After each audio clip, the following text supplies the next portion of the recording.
سے اونچا خلق سے اولیاء، اولیاء سے رسول اور رسولوں سے اعلیٰ ہمارا نبی۔ عزیزان ملت اسلامیہ، وقت بہت کم بچا ہے اور جیسا کہ آپ کو معلوم ہے، بتا بھی دیا ہے کہ مجھے فوراً نکلنا ہے، ہماری فلائٹ ہے، اس لیے میں معذرت چاہتا ہوں۔ بس تھوڑی دیر 10-12 منٹ آپ مجھے سنیں گے انشاءاللہ، مگر دل لگا کر سنیے گا۔ میں کوئی نعت نہیں پڑھوں کہ آپ جھوم جائیں، لیکن ایسی بات انشاءاللہ کروں گا کہ آپ کا ایمان تازہ ہو جائے، آپ کے رسول کا تذکرہ ہوگا تو آپ خوشیوں میں ہوں گے، نبیوں کے نبی کی بات ہوگی تو یقیناً انشاءاللہ آپ کا ایمان تازہ ہو جائے گا۔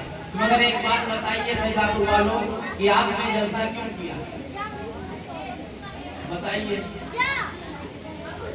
میرا اصول ہے کہ یہاں میں جاتا ہوں تو پہلے پوچھ لیتا ہوں کہ آپ نے یہ کام کیوں کیا ہے، جلسہ کیوں کیا ہے، کیا وجہ ہے؟ نہیں معلوم ہے، چندہ دیا ہوگا اپنے لوگوں نے آپ کو بتایا ہوگا۔ جہاں تک میرا یقین ہے آپ نے اس لیے جلسے کو قائم کیا ہے، اپنے گھر سے چل کر اس لیے یہاں آئے ہیں تاکہ آپ کا رب راضی ہو جائے، ہے کہ نہیں ہے؟ اللہ تعالیٰ بولے، سب لوگ بولے، اللہ تعالیٰ راضی ہو جائے۔ پورے مجمع میں کوئی ایسا ہے جو یہ چاہتا ہو کہ اللہ تعالیٰ راضی نہ ہو؟ بولیے آپ، سب لوگ چاہتے ہیں کہ اللہ راضی ہو جائے۔ لہذا صاحب توجہ چاہتا ہوں، ہر آدمی یہ چاہتا ہے کہ اللہ تعالیٰ راضی ہو جائے، صحیح ہے نا؟ یعنی کہ پورے سیدہ پور والے یہ چاہتے ہیں کہ اللہ راضی ہو جائے۔ بغل میں الہیہ پور ہے گاؤں، اگر وہاں کے لوگوں سے پوچھے تو وہ بھی یہ کہیں گے کہ ہاں ہم یہ چاہتے ہیں کہ اللہ راضی ہو جائے۔ آگے ادھر عینی پڑتا ہے، وہاں بھی آپ پوچھیں تو وہ لوگ بھی یہ کہیں گے کہ ہم یہ چاہتے ہیں کہ اللہ، بولے آپ، اللہ راضی ہو جائے۔ ہر ایک ایک چاہتا ہے کہ اللہ راضی ہو جائے۔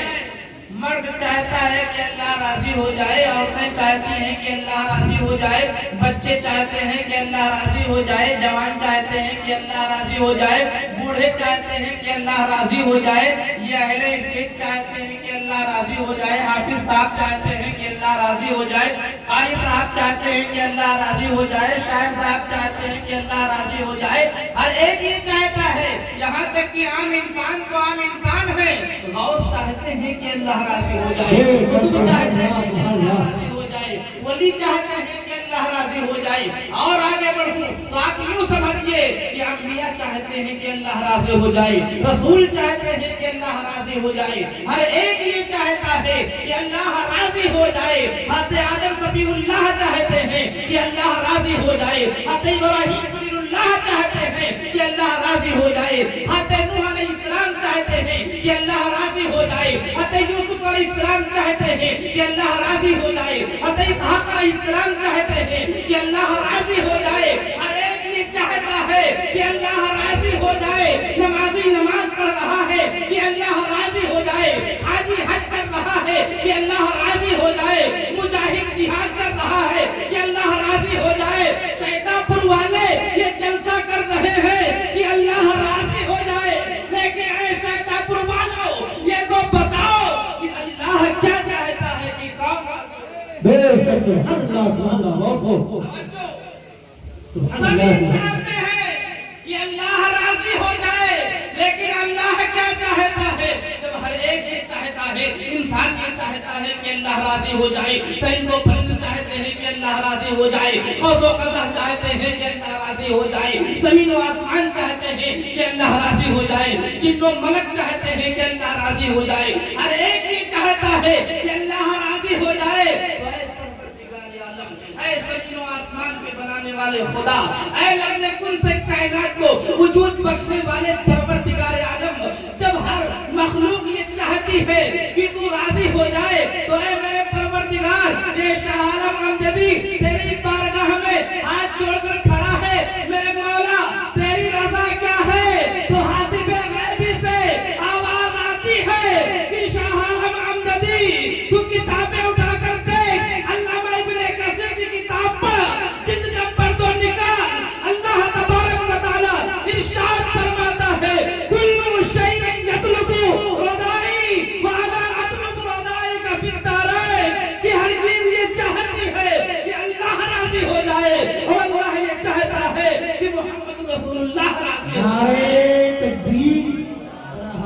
اٹھا کے نعرے تکبیر، نعرے رسالت، جشن عید میلاد النبی، سرکار کی آمد، مکی کی آمد، نعرے تکبیر، نعرے رسالت۔ بہت بڑے سے نواز راضی ہو جائے، اور اللہ یہ چاہتا ہے کہ محمد رسول اللہ راضی ہو جائے۔ اسی لیے تو بریلی کے تاجدار اعلیٰ حضرت عظیم البرکت کنز الکرامت جبل الاستقامت شیخ الاسلام والمسلمین حجت اللہ فی الارضین الشاہ امام احمد رضا خان فاضل بریلوی جب اس حدیث کو پڑھتے ہیں تو یوں لکھتے ہیں کہ خدا کی رضا چاہتے ہیں، خدا کی رضا چاہتے ہیں تو عالم خدا چاہتا ہے رضا ہے۔ بہت خدائی سے نواز نواز۔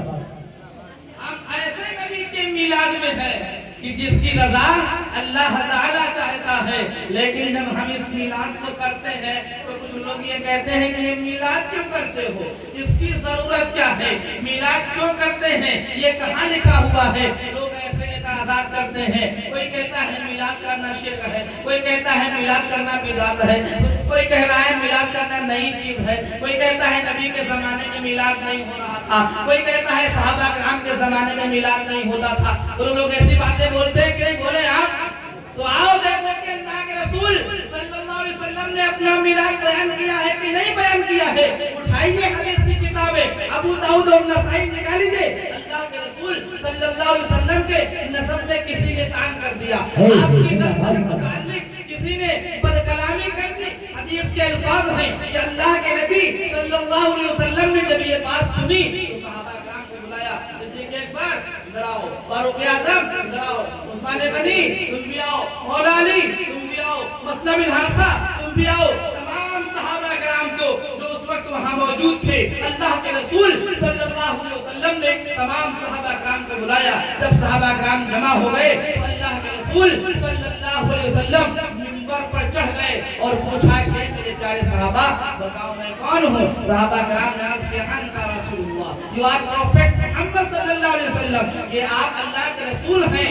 اللہ کے نبی نے ارشاد فرمایا ہاں میں اللہ کے نبی ہوں، یہ ٹھیک ہے، لیکن میں عبد المطلب کے بیٹے عبداللہ کا بیٹا ہوں۔ اللہ تعالیٰ نے مخلوق کو پیدا فرمایا تو سب سے بہتر مجھے بنایا، پھر مخلوق میں اللہ نے دو گروہ بنائے، انسان اور جنات، تو بہتر گروہ میں مجھے رکھا۔ پھر اللہ تبارک و تعالیٰ نے انسانوں میں قبیلے بنائے تو بہتر قبیلے بھی مجھے بنایا۔ پھر اللہ تبارک و تعالیٰ نے قبیلوں میں خاندان اور گھرانے بنائے تو بہتر گھرانے مجھے رکھا۔ مکہ والو میں تمہارے ذات کے اعتبار سے، تمہارے نسب کے اعتبار سے تم میں سب سے افضل ہوں۔ حدیث کے الفاظ یہ ہیں فقام النبی صلی اللہ علیہ وسلم علی المنبر فقال من انا؟ قالوا انت رسول اللہ، قال انا محمد بن عبد الله بن عبد المطلب ان الله خلق الخلق فجعلني في خيرهم ثم جعلهم فرقتين فجعلني في خيرهم فرقة ثم جعلهم قبائل فجعلني في خيرهم قبيلة ثم جعلهم بيوتا فجعلني في خيرهم بيتا وانا خيرهم بيتا وخيرهم نفسا۔ اللہ کے منبر پر چڑھے اور ارشاد فرمایا کہ میں عبد المطلب کے بیٹے عبداللہ کا بیٹا ہوں۔ اللہ نے جب مخلوق کو پیدا فرمایا تو سب سے اعلیٰ مجھے بنایا، بدل کے بول رہے ہیں سب سے اعلیٰ مجھے بنایا۔ اور پھر مخلوق میں دو گروہ بنائے، انسان اور جنات، تو انسان افضل ہے اس لیے سارے انسانوں میں سب سے اعلیٰ مجھے بنایا۔ پھر انسانوں میں قبیلے بنائے تو ان قبیلوں میں سب سے اعلیٰ مجھے بنایا۔ پھر ان میں گھرانے بنائے تو ان گھرانوں میں سب سے اعلیٰ مجھے بنایا۔ تو اے میرے نسب میں طعن کرنے والوں، اے مکہ والوں سنو، میں تمہاری ذات کے اعتبار سے اور تمہارے خاندان کے اعتبار سے تم سے اعلیٰ ہوں۔ اسی لیے تو بریلی کے تاجدار اعلیٰ حضرت عظیم البرکت کنز الکرامت جبل الاستقامت شیخ الاسلام والمسلمین جب اس حدیث کو پڑھتے ہیں تو یوں لکھتے ہیں کہ سب سے اعلیٰ وہ اولیاء ہے، سب سے بڑھ کر بالا ہمارا نبی، اپنے مولا کا پیارا ہمارا نبی، سارے اچھوں میں اچھا سمجھئے جسے، اے اس اچھے سے اچھا ہمارا نبی۔ بہت بڑے سے نواز نواز کیا کہنے سے سارے اچھوں میں اچھا سمجھئے، بہت بڑے سے نواز نواز اچھے سے اچھا بدل کے بولے ہے اس اچھے سے اچھا ہمارا نبی، وہ جو سب سے اچھا ہے، ہم اس کی محفل میں بیٹھے ہیں۔ بے شک چند لوگوں کو بلا کر کہتے ہیں اس